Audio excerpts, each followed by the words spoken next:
Hey everybody, this is Perch. And by the way, thank you to all the people who have sent me various things to read. And a couple of you have sent me things like some people have sent me books that they've done on Amazon. And when they ship it through Amazon, I can't thank you. Like I can do it this way. So I'm going to do a better job of saying thank you. But some great stuff has been sent. But again, when you send it through Amazon, I can't reply. I'm replying to Amazon. Anyway, I say this because I need to, I've got a ton of comics and things that you've sent that I will review. I've taken them, I've downloaded them, they're all digital, and put them on a tablet to read. And I need to figure out what to do with email. Like, I feel like this great sense of victory. I go through and I answered like 40 emails. I was like, super pumped. I got all that done. And then I woke up and I had 52 new emails. It's like, damn it. I'm going backwards every time. But one of the questions that I got that I thought was a pretty interesting one was somebody who doesn't like what I do here, and in particular doesn't like it when I dislike the X-Men or when I make negative comments to the X-Men line.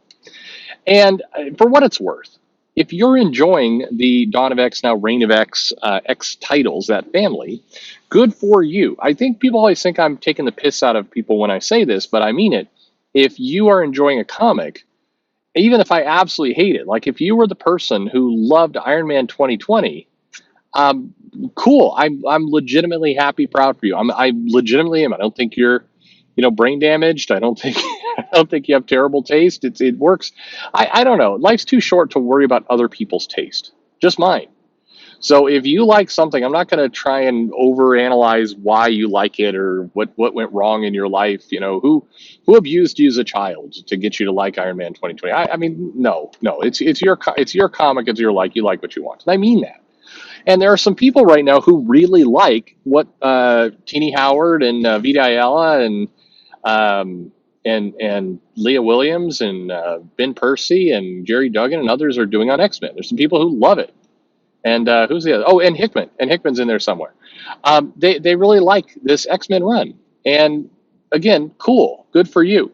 The numbers are sagging. I got a glimpse at some numbers, some current numbers of X-Men, and it was shocking. It was about 10,000 lower than I thought, and I thought I was already low. But anyway, we'll get that. I'll do those videos too. You can kind of take a look at things. But the fan base that's there really, really likes it. And again, good for you. If this works for you, it works for you. End of story. I think as I've tried to talk about, there's a difference between I like it versus this is a mass market product.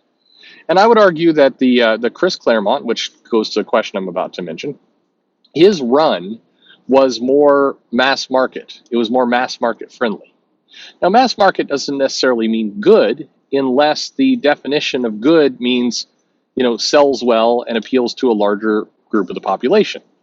If that's what you're using, then cool. Michael Bay is absolutely not just a great director when it comes to mass market. His movies bring in the money and everything else. Now, I think his films suck so bad. Like Michael Bay, there's something about Michael Bay and the films he does that just the worst. I just hate him. But clearly, I'm in the minority. Clearly, those films are aimed at a mass market and are very successful at doing that. Mass market doesn't mean for everyone. It just means it's casting a wider net.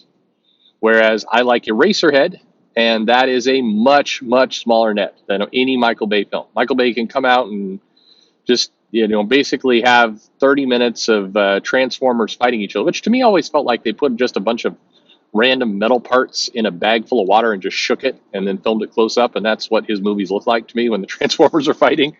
But again, I could bash it. I can make fun of it. I can make jokes, but I cannot take away from the fact that it is a mass market product, much more than, say, Eraserhead, right? Cool. So the question that I was getting to was, why do you hate the X-Men? I don't. I don't hate the X-Men, old or new.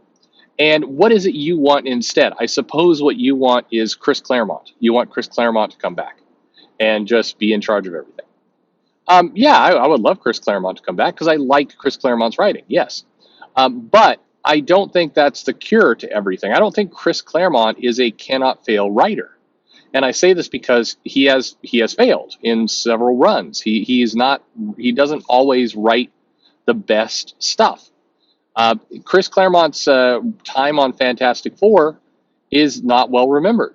Why? Not necessarily because it was bad, just because it was. I mean, when we think about the amazing Fantastic Four runs, we think typically about Stan Lee, Jack Kirby. We think about John Byrne. We think about Jonathan Hickman, probably in there. Maybe you think about Simonson, but you don't think about Matt Fraction's Fantastic Four run, for example. You don't think about Chris Claremont's time on Fantastic Four. You don't. Now, if you're talking like greatest X-Men runs, absolutely you're thinking about Claremont. I mean, you sure you totally are. You're probably thinking about time with Jim Lee on it. You're probably thinking again about Stan Lee and Kirby on it. That you're thinking about those runs. But I don't think just put in Claremont and everything is fixed. I don't think that necessarily fixes it. I actually suspect, and this is probably an unpopular opinion, that Chris Claremont in 2021 would write a clunky X-Men. I suspect. I may be again wrong about it. I mean, I'll take it. Please let me prove me wrong, Marvel. See it. I do think it is absolutely absurd and stupid that Marvel pays Chris Claremont not to produce regular work. I think that's a horrendous waste of everybody's time, Claremont's time, and the Marvel's money. I mean, all in all, like I think you're dumber than a box of rocks if you're paying Chris Claremont not to do things. I think that's insane. Stop paying him, or give him something to do, like A or B. But don't pay him and then have him do like a short story once every 4 years. It's like you guys are out of your mind. Um, I don't like the current X-Men books. I don't hate them. I by no stretch of imagination I don't hate them. And I as I've said before, I like trying new things. My problems with the current X-Men line can really be summed up in it's aimless. And they got House of X Powers of 10. I was very fond of it. Shook up the status quo, did something new, got them, and then remember the last scene in Powers of 10, where everybody's kind of like having a party. It's like let's celebrate, and then there's Dazzler's shooting fireworks off into the air, and Jubilee's probably is doing stuff, and it's like everybody's like, "Yay, we're on Krakoa, and we've made it, we're good." And fast forward to today, and it's still going on. Like that party is like it's like nothing is really going on. Like the characters like routinely are like, hey, let's walk around Krakoa, let's visit the bar where the Blob works. Hey, he's fat, that's hilarious. Oh, look, he's got like a weird little mustache there. That's funny. And they're having a party. Everybody loves parties. Who doesn't love parties? They're hanging out. Oh, like Krakoa, the kids. It's like a summer camp with no lessons or any kind of instruction and just beach parties all day. And while that would be super cool for me to do, like I wish that was my life where I could just go and veg out for years and not do anything and drink all the time. That would be awesome. I don't want to read a comic about that. And the villains and the threats have all been kind of pathetic. They kind of show up and, maybe they murder some of the mutants. It's like, oh, no, somebody's dead. Well, we'll get the 5 to resurrect them, and then we'll go back to the bar where the Blob's at. That'll be fun. Have some drinks. It's good. I mean, it's like there's no real concern. And a lot of people did mention this at the beginning, like you take the death stakes completely away. And yes, I get it that, death was temporary in the Marvel universe. People are always coming back. It's true. But now making it a parody of itself, like, there's no tension. When the villains do something, you're like, well, I wonder if the characters are going to survive this comic or be resurrected at the end of this comic. I'm not sure. That's the big tension of trying to wonder what's going on. Are we going to see, Dakin flirting with Aurora in this issue, or is he going to be flirting with Psylocke in the issue? I don't know. That's the problem.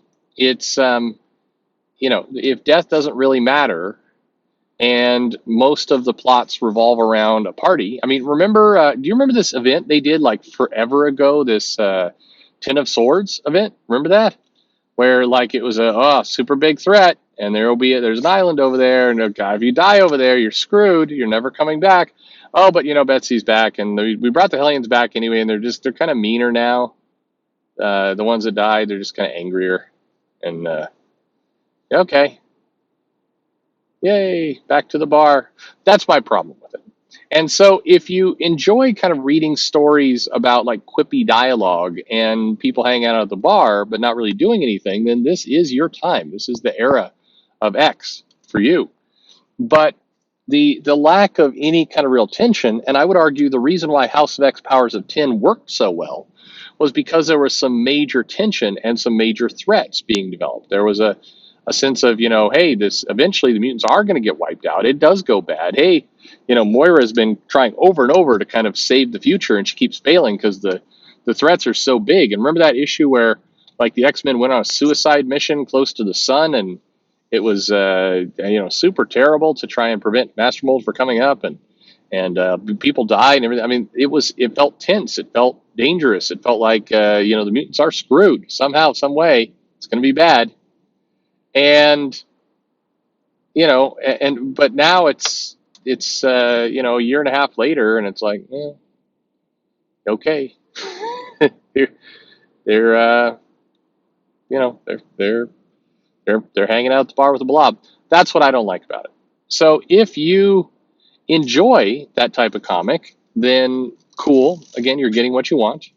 I'm not going to diss you for it, but that's why I don't enjoy it. And what would be nice? Some tension, some threats, some sense of something is going on. Something is something dangerous is about to happen. That's what I'm looking for. Anyway, there you go. Hope that answered your question. No, I don't just want bring back Claremont and everything will be okay. No, I don't think so. I don't think that would solve the problems, and that's not what I'm looking for. I'm not looking to just have the 80s return in comics. I would like new comics. I would like new plots. I would like new ideas. I would like the some of the tension and the threats of the 80s to come back. That I would like. But no, I would like new stories. I just would like them to get out of the bar. I've seen enough of the Blob. Anyway, that's just me. What about you? Do you love the X-Men series and you're just irritated that people bag on it from time to time? Do you hate it? And what's bothering you with it? Let me know in the comments below. Like and subscribe. You can find all my information in the description to this video. And thanks for listening.